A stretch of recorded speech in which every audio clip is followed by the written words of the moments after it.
friends, welcome to my first ever reading vlog. I'm super excited, so let's get right into it. I thought we'd start with a little mini book haul because this past Saturday my local bookstores were doing a little book crawl event. Super fun. My first stop, I got This Inevitable Ruin by Matt Dinniman, which is the 7th book in the Dungeon Crawler Carl series. At my second stop, I got Red Rising by Pierce Brown, which is a sci-fi dystopian fantasy. And it says reminiscent of the Hunger Games and Game of Thrones. So I'm super excited about this one. It's been on my list for a really long time.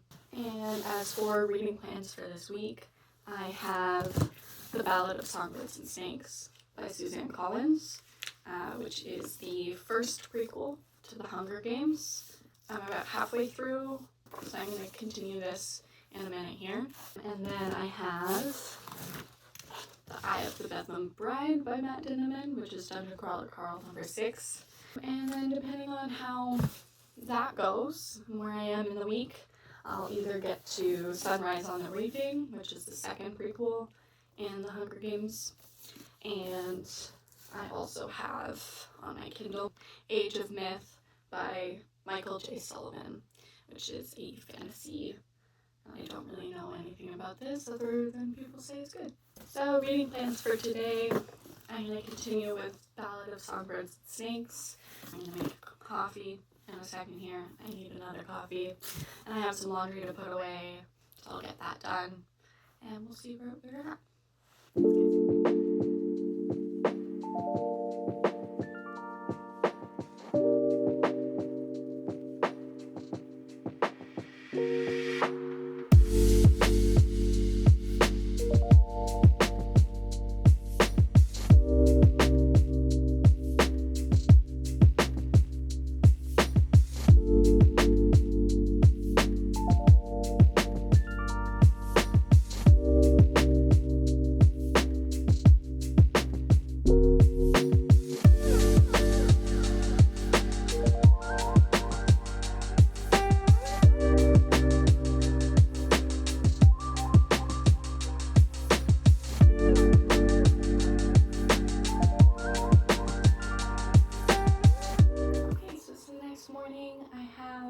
The day off today, so I'm hoping to get quite a bit more reading done today than I did yesterday.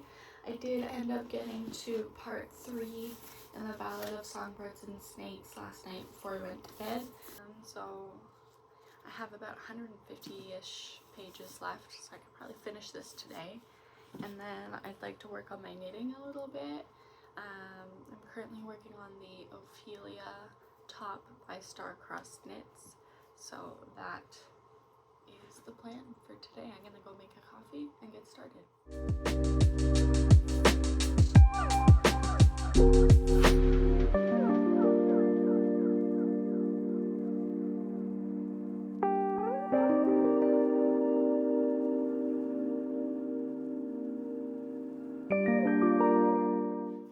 I just realized I forgot to film an update yesterday before I went to bed. I did not get very much reading done at all yesterday because my best friend is home from school for the next couple weeks, so she came to see me yesterday. So I have about 100 pages left in Ballad, so I can for sure finish that today because I have an opening shift at the cafe and then I'll be home by like 2.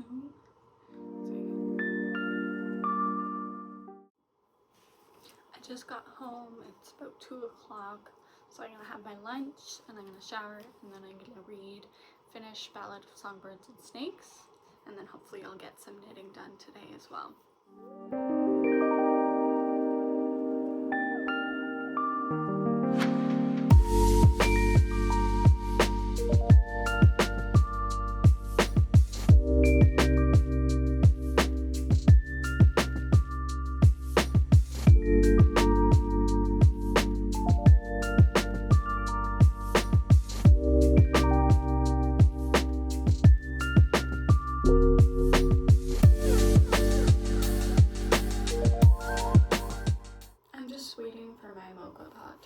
So I thought I'd give you guys an update. I finished Ballad of Songbirds and Snakes last night. I did start The Eye of the Bedlam Bride this morning. I'm about 50 pages in, and I have missed Carl, and I have missed Donut. I am prepared for some emotional devastation if the ending of the last book was anything to go by. And in the prologue, you learn what happened between Mordecai and Chaco and why there's a feud between them. So I'm scared for how this one is going to end, but I'm very excited I've missed this world and this story.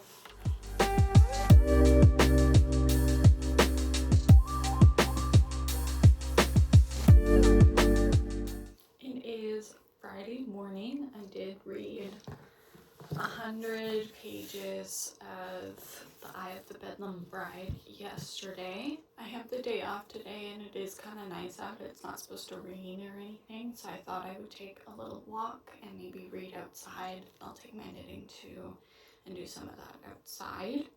So that's kind of the plan for today. But it is also May 1st today, so I thought I could talk about some of the books that I'm excited to read in May.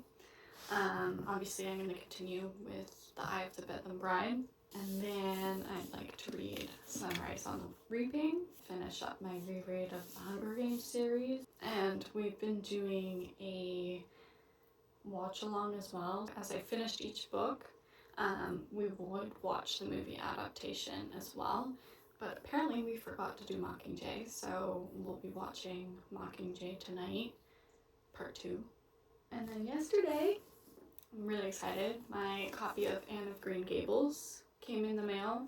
I really wanted this cover, so I did end up buying it off of the used section on Amazon. Look at the art style, it's so pretty. So I'm excited to read that one in May.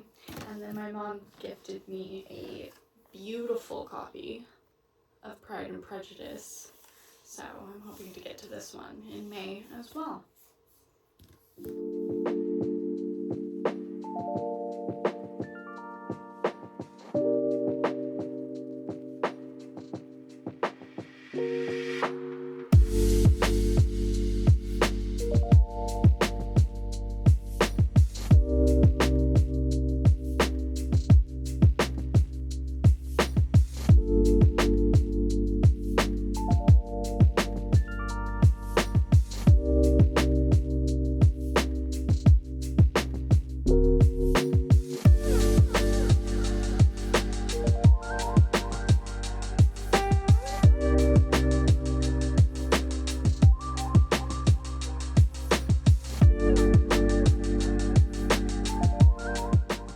Sunday now, and I wanted to do a little bit of a reading wrap up just because Friday was my day off and I feel like I kind of just did my thing and I didn't really film any updates of what I had done or anything like that. So I wanted to talk about what I read this week and then a little bit more about The Ballad of Songbirds and Snakes as well, now that I've had a few days to kind of really think about what I've read.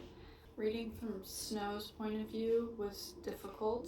He is a deeply unlikable character. He's definitely very conflicted in how he feels about the games and how he feels about Lucy Gray.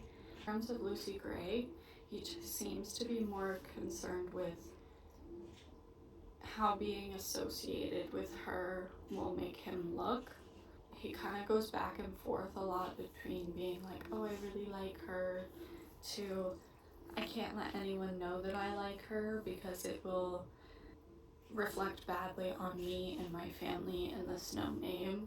A lot of the book is about him doing and saying things or not doing and saying things specifically to keep his name from falling into disgrace, which I thought was very interesting. Like, from a capital perspective, that is the thing that he's most worried about, whereas in the districts they're facing actual hardships and they're not concerned about, oh, this person will know that I'm poor. Even with his friend in the capital, who was originally from District 2, his friend kind of represents like a point of view where he is empathetic to the people in the districts and realizes that these are just people and maybe the Hunger Games is not very ethical and not a good way to punish the districts for the rebellion and the war. He's definitely very possessive over Lucy Gray. He refers to her over and over again as his girl.